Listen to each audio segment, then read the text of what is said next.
بسم اللہ الرحمن الرحیم۔ جب تم نماز نہیں پڑھتے تو یہ مت سوچو کہ وقت نہیں ملا، بلکہ یہ سوچو کہ تم سے ایسی کون سی خطا ہوئی کہ اللہ نے تمہیں اپنے سامنے کھڑا کرنا بھی پسند نہیں کیا۔ جب تم نماز نہیں پڑھتے تو یہ مت سوچو کہ وقت نہیں ملا، بلکہ یہ سوچو کہ تم سے ایسی کون سی خطا ہوئی کہ اللہ نے تمہیں اپنے سامنے کھڑا کرنا بھی پسند نہیں کیا۔ بسم اللہ الرحمن الرحیم۔ رسول اللہ صلی اللہ علیہ وسلم نے فرمایا، جب تم ایسے ہو جاؤ کہ تمہارے غم بڑھ جائے اور تم ان غموں کو ختم کرنا چاہو تو مجھ پر درود پڑھو، یہ تمہارے غموں کو ختم کرنے کے ساتھ ساتھ تمہارے گناہوں کو بھی مٹا دے گا۔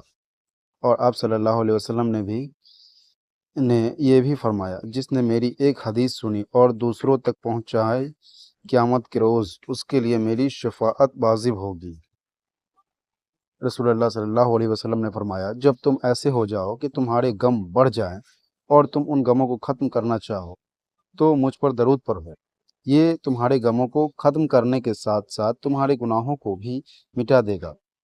اور آپ صلی اللہ علیہ وسلم نے بھی یہ بھی فرمایا، جس نے میری ایک حدیث سنی اور دوسروں تک پہنچائی، قیامت کے دن کے روز اس کے لیے میری شفاعت واجب ہوگی۔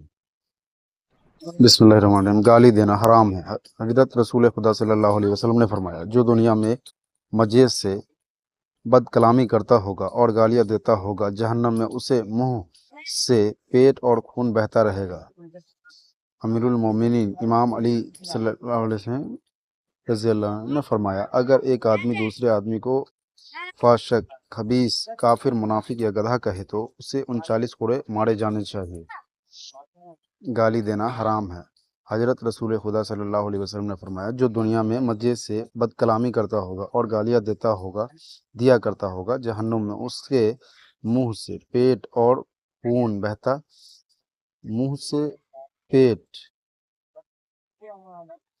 خون بہتا رہے گا۔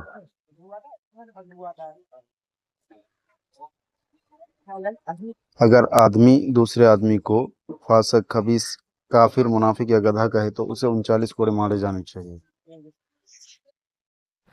بسم اللہ الرحمن الرحیم۔ قرض ادا کیے بغیر نہ مرنا۔ رسول اللہ صلی اللہ علیہ وسلم نے فرمایا، اس ذات کی قسم جس کے ہاتھ میں محمد صلی اللہ علیہ وسلم کی جان ہے، اگر کوئی اللہ کی راہ میں قتل ہو جائے پھر زندہ ہو، پھر اللہ کی راہ میں قتل ہو جائے پھر زندہ ہو، پھر قتل ہو پھر زندہ ہو، اور اس پر قرض ہو، تو وہ جب تک قرض ادا نہیں کرے گا اس وقت تک جنت میں داخل نہیں ہو سکے گا۔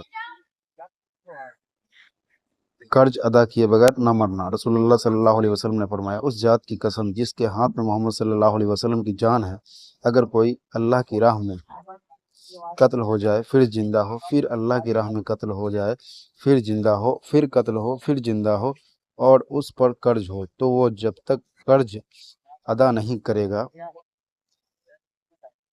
اس وقت تک جنت میں داخل نہیں ہو سکے گا۔ بسم اللہ الرحمن الرحیم۔ توبہ کا دروازہ کھلا ہے۔ نبی کریم صلی اللہ علیہ وسلم نے فرمایا، جنا کرنے والا جب جنا کرتا ہے تو وہ مومن نہیں رہتا، وہ چور جب چوری کرتا ہے تو وہ مومن نہیں رہتا، شرابی جب شراب پیتا ہے تو وہ مومن نہیں رہتا، پھر بھی ان سب آدمیوں کے لیے توبہ کا دروازہ بہرحال کھلا ہوا ہے۔ صحیح بخاری کی حدیث ہے۔ توبہ کا دروازہ کھلا ہے۔ نبی کریم صلی اللہ علیہ وسلم نے فرمایا، زنا کرنے والا جب زنا کرتا ہے تو وہ مومن نہیں رہتا، چور جب چوری کرتا ہے تو وہ مومن نہیں رہتا، شرابی جب شراب پیتا ہے تو وہ مومن نہیں رہتا، پھر بھی ان سب آدمیوں کے لیے توبہ کا دروازہ بہرحال کھلا ہوا ہے۔ صحیح بخاری کی حدیث۔